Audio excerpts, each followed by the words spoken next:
Pemirsa, terima kasih Anda masih menyaksikan Ayo Hidup Sehat. Pemirsa, apakah Anda rutin melakukan pemeriksaan kesehatan seperti tensi misalnya? Hati-hati loh, apalagi bila Anda seorang yang memiliki riwayat keluarga dengan tekanan darah tinggi. Sebaiknya Anda rutin melakukan pengecekan. Kini darah tinggi tak hanya dialami oleh seseorang lanjut usia saja.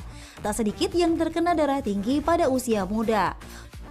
Waktu tahu darah tinggi ya agak khawatir juga sih. Kalau buat riwayat sendiri itu mama saya ya, itu sering keluhan darah tinggi juga sih sebenarnya. Cuman saya sendiri belum pernah periksain langsung ke dokter darah tinggi saya itu seperti apa, karena gejalanya masih ya yang kayak biasa sih gitu. Jadi setelah saya tahu saya itu darah tinggi, sekarang saya udah jaga pola hidup ya.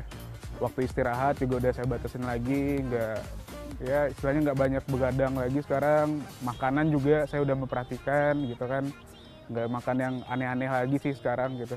Intinya sih istirahat saya sih yang paling saya pentingin sekarang gitu.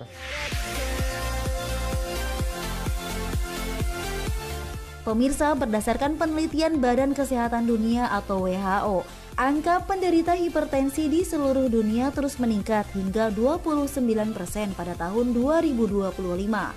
Sedang di Indonesia sendiri, menurut data riset kesehatan dasar milik Kementerian Kesehatan Republik Indonesia pada tahun 2013, sebanyak 25,8% penduduk Indonesia mengalami hipertensi atau darah tinggi. Ya, darah tinggi itu sebenarnya bahasa kita adalah hipertensi. Jadi itu dua istilah yang sama artinya.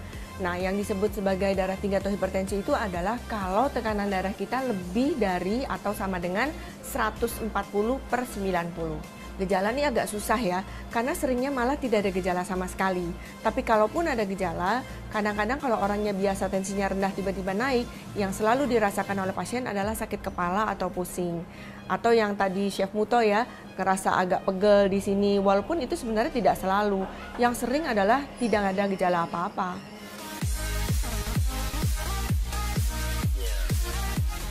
Pemirsa, fakta atau mitos ya kalau konsumsi garam berlebih bisa sebabkan seseorang terkena darah tinggi? Fakta. Jadi salah satu faktor risiko untuk terjadinya seseorang mendapatkan darah tinggi itu adalah dengan mengkonsumsi garam yang berlebihan. Harusnya orang mengkonsumsi garam itu tidak lebih dari 1 sendok teh. Kalau ukuran gramnya kira-kira 5 gram atau 2000 natrium.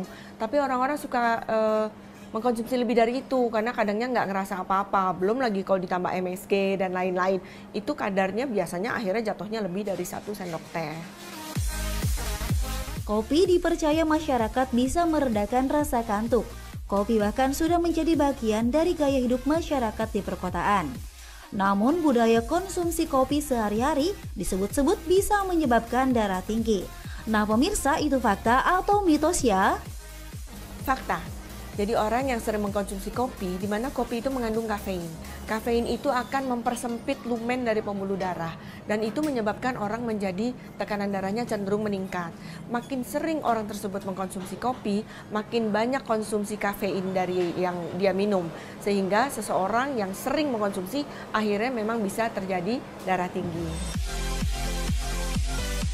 Pemirsa, fakta dan mitos seputar darah tinggi ternyata tak hanya soal kopi dan garam saja. Masyarakat sering mengaitkan orang yang sering marah-marah adalah orang yang punya darah tinggi. Nah, itu fakta atau mitos? Mitos. Jadi orang yang darah tinggi belum tentu sering marah-marah. Kebalikannya, orang yang marah-marah juga belum tentu itu darah tinggi.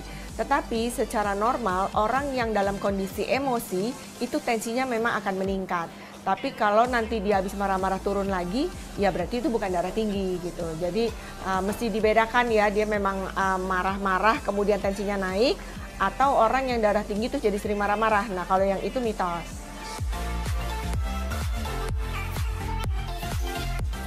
Darah tinggi adalah suatu penyakit yang tidak bisa disembuhkan.